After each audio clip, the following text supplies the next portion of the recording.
Hi, my name is Nina, and unfortunately, my presentation for this task will be solo since I didn't make it on time to get into a group. But I will nevertheless try my best in making this work. So, my presentation is going to be an analysis of Papua New Guinea Tok Pisin Creole language.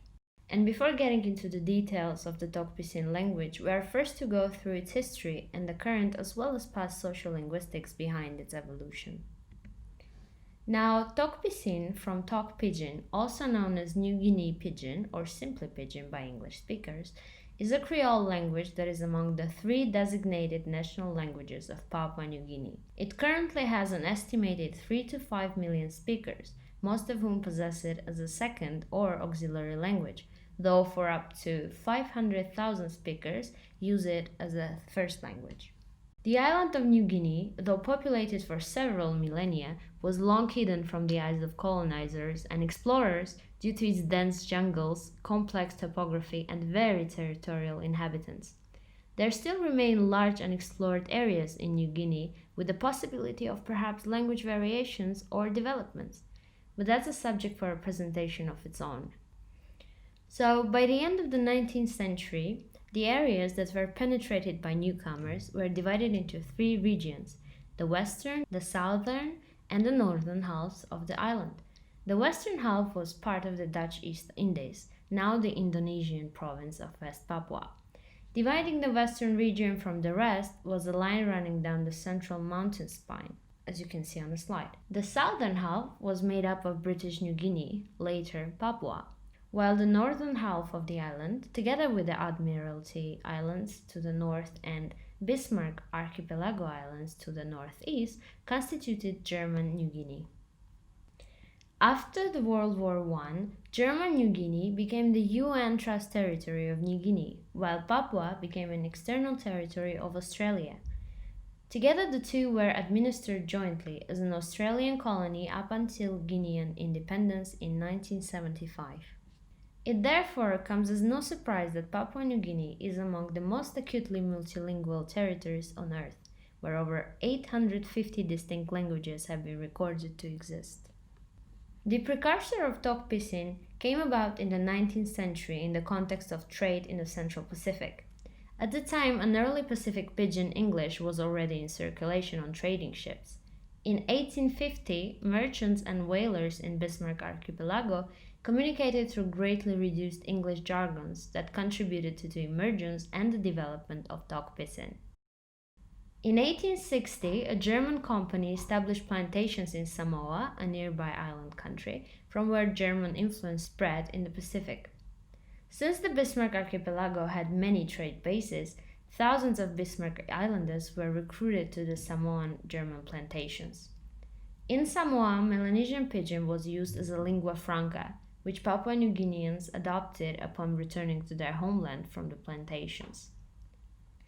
So, making the Tok Pisin Creole was essentially the Melanesian Pidgin mixed with an incorporation of German and indigenous words. With Tok Pisin gaining more territory, the Pidgin began to change linguistically, acquiring more complexity through vocabulary and morphology. Now about the current status of Tok Pisin and its socio-political standing. After the independence of Papua New Guinea in 1975, Tok Pisin was designated a national language alongside English and Hirimotu, also known as Police Motu. Hirimotu was used largely for political reasons in the face of a Papuan secession movement, but Tok Pisin has still managed to make considerable inroads in areas of the southern region, formerly Papua. Though mostly used at an informal level, Tok Pisin is definitely increasing its role in formal situations. Today, the language is the lingua franca of the entire country of Papua New Guinea, where an estimated 75% of the country's 4 million inhabitants use it on a daily basis. Tok Pisin is used to some extent in radio and television broadcasting, especially in interviews and news reports. It is also used in Radio Australia's Tok Pisin broadcasts. The weekly Tok Pisin newspaper, One Tok, has a readership of over 10,000, and many government publications are also in Tok Pisin. The language has been widely used in religion, and there even exists a Tok Pisin translation of the New Testament of the Bible. The constitution recognizes Tok Pisin as one of the national languages of the country. Although English is more widely used for governmental affairs, much of the debate in parliament is in Tok Pisin. Until recently, English was the official language of education in Papua New Guinea and used in all government schools. However, with the recent education reform, communities can choose the language to be used in the first 3 years of elementary education, and many have chosen Tok Pisin. Although many people still feel that Tok Pisin is inferior to English, and like many other contact languages, it has been ridiculed as a corrupted or degraded form of English, most take great pride in it and accept it as one belonging to the people of Papua New Guinea and their identity. Now about phonology. Tok Pisin has a relatively simple sound system with a smaller inventory of phonemes. Like other pidgins and creoles, Tok Pisin has its own individual system of sounds. And though it is based on English, there aren't as many sounds in Tok Pisin. The German influence in pronunciation of some sounds is also very noticeable. The Tok Pisin vowels are A, E, I, O, and U. A pronounced as in the word farmer, E as in west, I similar to I in machine, O as in boat, U as in rule. And in English, the letter for a vowel might have many different pronunciations. For example, take the sound of the letter U in rule, put, but, and fuse. But in Tok Pisin, each vowel has only one pronunciation, much like the pure vowels in languages like Spanish or Armenian. And because Tok Pisin doesn't have some of the sounds and rules that English has, what are different words in English may be the same word in Tok Pisin. For example, the word hot in Tok Pisin means hat, hot, heart, and heart in English. The same word for all the different translations.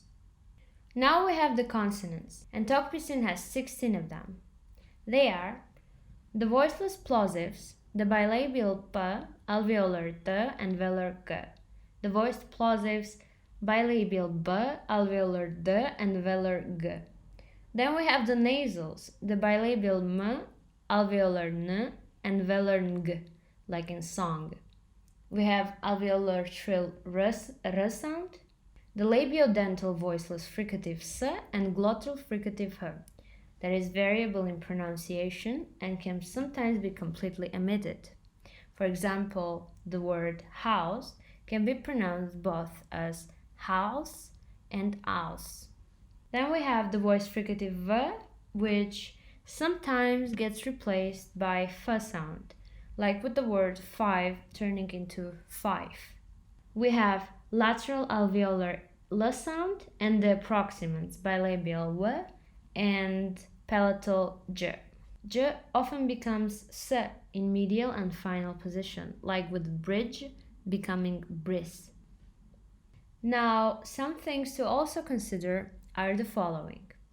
When English words are borrowed into Tok Pisin, consonants are often dropped, especially at the end of words. For instance, English pepper becomes peppa in Tok Pisin.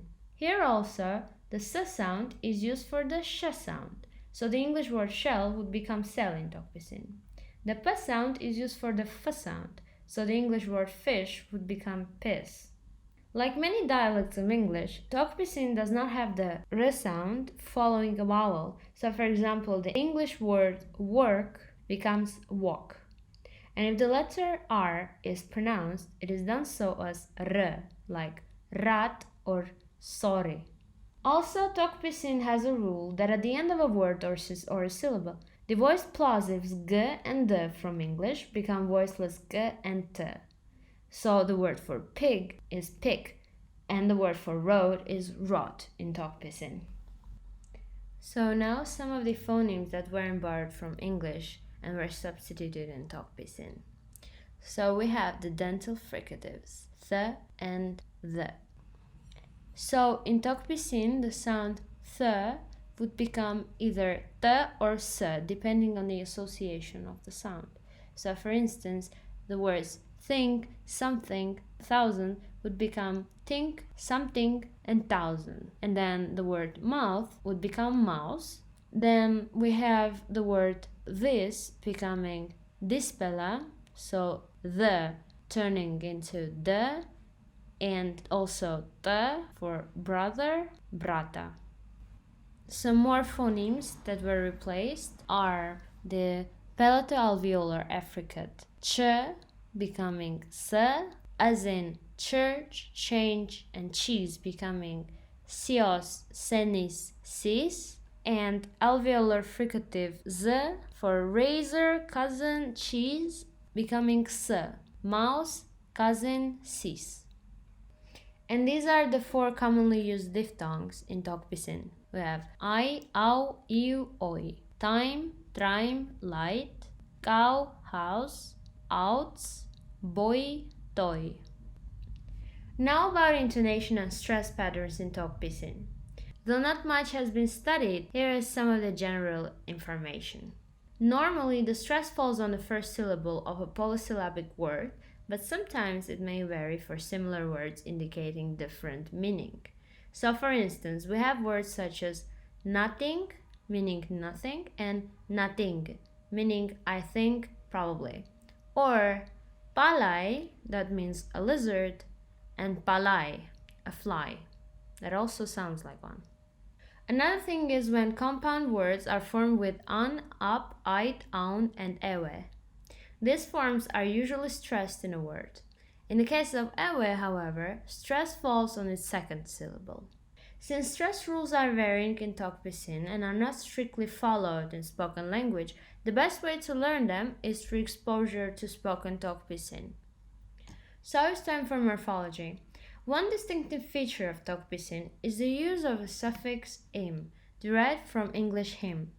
We add it to certain verbs to indicate transitivity. However, there are many transitive verbs that do not take the suffix, the most notable of which is got, to have. Here is an example with the transitive marker im. Time ol lukimol, ol kilimol. When they saw them, they killed them. Here, lukim, which is a C in transitive form, and kilim, kill, in transitive form. There are also many verbs that have a transitive form with im and an intransitive form without. So for example, the sentence Bai mi pela go cook tambolo, which is we will go and cook down there, where cook is used in intransitive form, and Bai oli cooking big pla kai kai, they will cook a lot of food.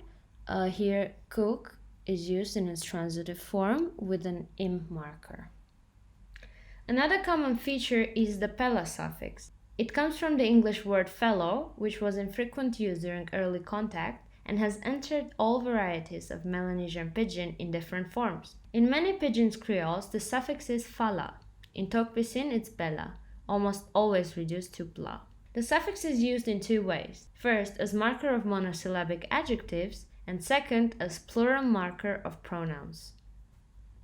In Tok Pisin, adjectives are made by adding the suffix pela to the end of most words, with the exception of liklik, which is little, and nogut, which is bad. Like in English, here too adjectives come before the noun they define. Apparently redundant in nature, the pela suffix has an interesting quality that gives an adjective a literal and objective sense, while the adjective without the suffix would usually be used in metaphorical or exaggerated contexts. For instance, while predicative clean pela would typically mean physically clean, the predicative clean without the suffix would refer to being ritually clean. So, pela suffix usually gives the literal sense to an adjective, while an adjective without the suffix gets more of an emotional based meaning. For instance, here too, as you can see, the examples with colors. Mi stap no good na pes pilong mi isenisna ibla kolgeta. I'm not well and my face has become dark with grief. So here, black, without the pela suffix, has an emotion-based meaning. While I think you pis pis lick lick lick lick na pis pisi yellow pela true or black pela, perhaps you urinate little and the urine is yellow or dark, here The black pela and yellow pela are simply identifying the colors without any emotional or metaphorical meaning.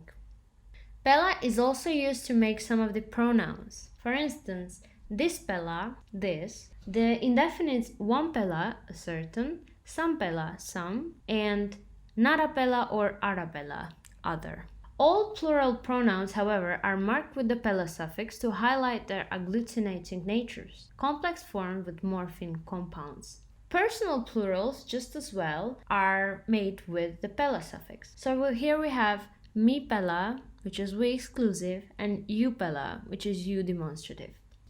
There is an inflectional way of indicating inclusive and exclusive first-person plural with the suffix.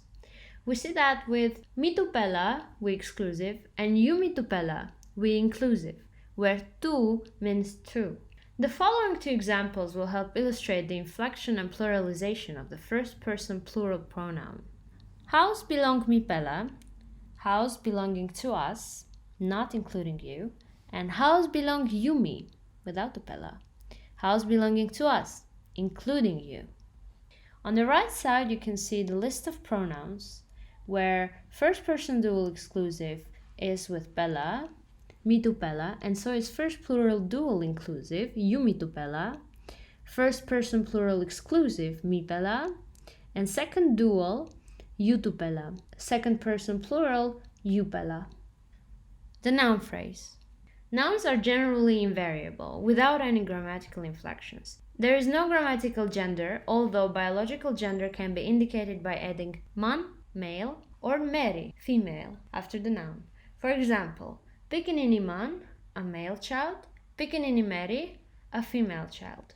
Plural is indicated by the suffix pela for pronouns, as already mentioned, and the particle all, coming from the English word all, which is identical in form to the third person plural pronoun and is placed before the noun. So in Tok Pisin, man would be man, all man would be man. It appears that the use of the pluralizing all, previously somewhat optional in some contexts, is becoming increasingly obligatory in first language speech. The particle all is also increasingly used with demonstratives with plural reference, as this pela all, these, where this pela is this, the singular.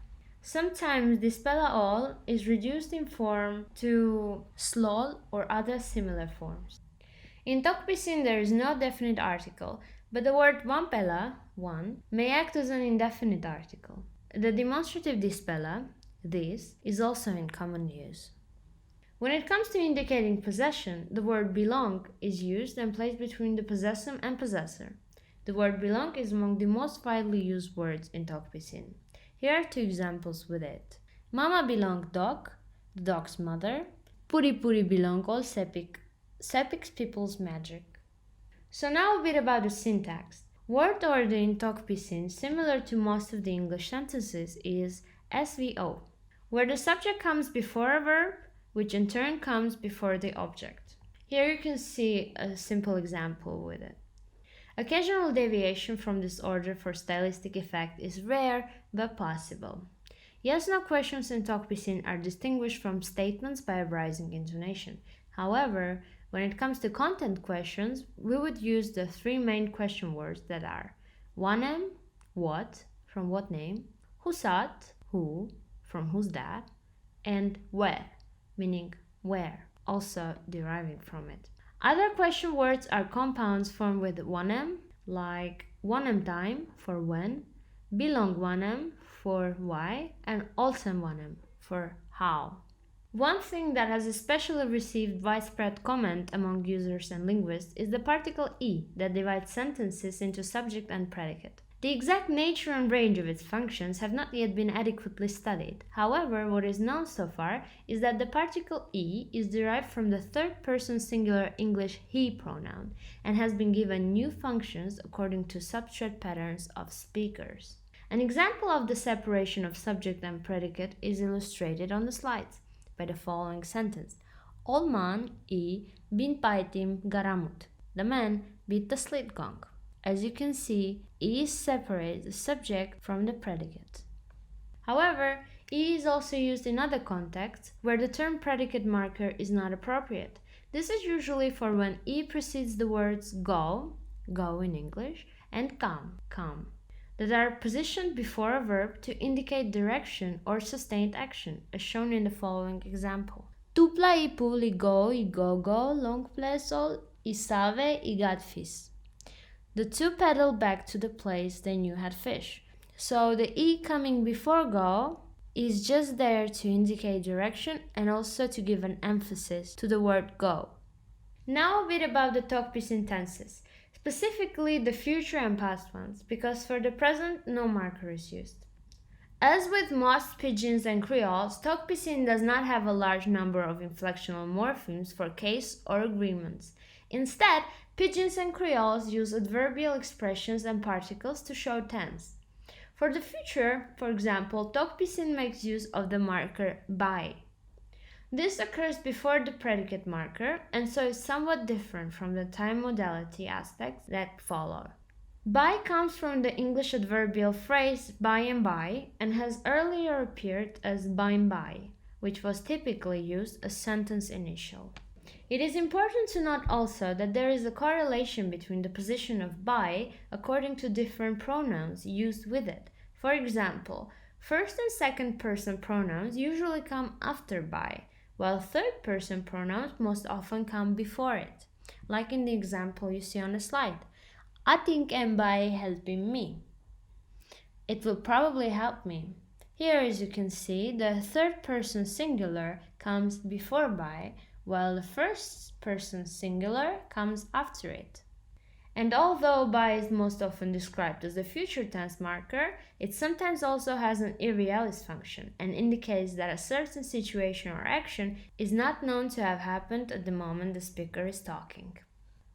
In Tok Pisin, to mark the past form of a verb, the proverbial particle been is used. This is derived from the English been and similar to English comes before the verb, but after the predicate marker.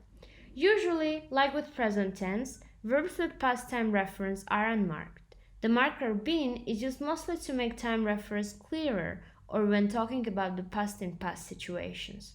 However, its use is frequently redundant. Apaste long night and been go long on pela party. The night before last he went to a party. Here, been comes before go and indicates the past. Now about the aspects. Completed action in Tok Pisin is identified through the use of the pinis marker. Earlier, pinis had been used as a past tense marker, but is now placed after the verb to indicate completion. Mi pela go long aus pinis na mama belong mi pela kam. When we had gone home, our mother came. So here go is used with pinis to indicate that the action has been completed. Like is used to show an action that is about to happen. The marker like has a lexical meaning, like to, but is also used aspectually before the verb to indicate about to. Ston ia bounds back na like close to paitim had belongem. When we had gone home, our mother came. In some cases, it is difficult to differentiate the aspectual and lexical meanings, like in the example on the slide. One pela time like go long bus na bainim old busrop. Once he was about to or wanted to go to the bush to find some bushrop. Habitual action sabe or sa. The word sabe, from Portuguese saber, know, is well known in pidgins and creoles worldwide, and as with other languages, it has a lexical meaning know. However, the word has also been grammaticalized as an aspect particle indicating habitual action. Olgeta young pelaman long ples I savetraim long katin. The young man in the village habitually tried to cut it. The full form is seldom heard by fluent speakers and the reduced form sa is more usual. All ami all sa pait one time all man ia. The soldiers would fight with the people. Now about modality. There exist three modality markers in Tok Pisin: must, can and enough in the sense of English can. The use of must can be epistemic as well as implying obligation, as seen respectively in the following two examples. Bas kam now mitok and Jeff must come. The bus came and I said it must be Jove coming. And obligation. Em tok olsem mi must pass him exam belong me. He said I must pass my exam. The functions of can and inap are respectively permissive and abilitative. Time yupela go long place, no can story long all mama belong yupela. When you go back to the village, you are not allowed to tell your mother. So here can acts as a permissive marker. All no inap cookim kaikal belong you. They are not able to cook your food. Here, inap is an abilitative marker. However, inap can also be used in a permissive sense, as the following example shows. Inap mi baim dispela trauso longupela. Can I buy this turtle from you? So to wrap up the Tok Pisin tense aspect modality trio, here's a helpful table with their position, etymons, and roles that you can look up. Here we also have two other aspectual constructions, walk long, that comes before a verb, and istab, that comes after a verb. And their function is to show continuing action. So, negative clauses. The negator in Tok Pisin is no, not. Immediately preceding the predicate but following the predicate marker, if that marker is there. No may also be followed by I with certain verbs, no matter whether or not it is also preceded by it. Some examples with no are mi no sabe, I don't know. You pelai no aswa, you are not to blame. Emi no liking me, she does not like me. In some older styles of Tok Pisin, no may also mean or, though its more usual form is o. When negation replaces a full clause, nogat negator is used, or nogat true for emphasis. We may also call this replacive nogat. As such, it immediately follows a full clause to emphasize negation. Nogat itself is a clause, but it is not a full clause. That is why we call it a truncated clause. The examples are Emi alright or nogat? Is he in good health or isn't he? Nogat may also serve as a reply to a yes or no question. So consider Oli got money? Nogat. Do they have money? No. I think by big pella I like him this pella something. Me think nogat. Would the Lord be pleased by that? I don't think so. It's important to know that nogat is to be distinguished from nogat, which is not, are not, or has not, have not, which is simply the negative form of got, have. Negation may also be further qualified by moa in no moa, not anymore, no more, or similarly by tu, lik lik, olgeta, old kind, old time, or yet, in a use different from what those words mean in affirmative clauses. There is a lot more to be said about Tok Pisin, the special little language that it is, constantly changing and evolving with its users. And of course, there is a lot more to be recording and scholarized still. But anyways, I hope you enjoyed and learned a thing or two from this presentation, and thank you for your attention. Or as it said in Tok Pisin, thank you Drew.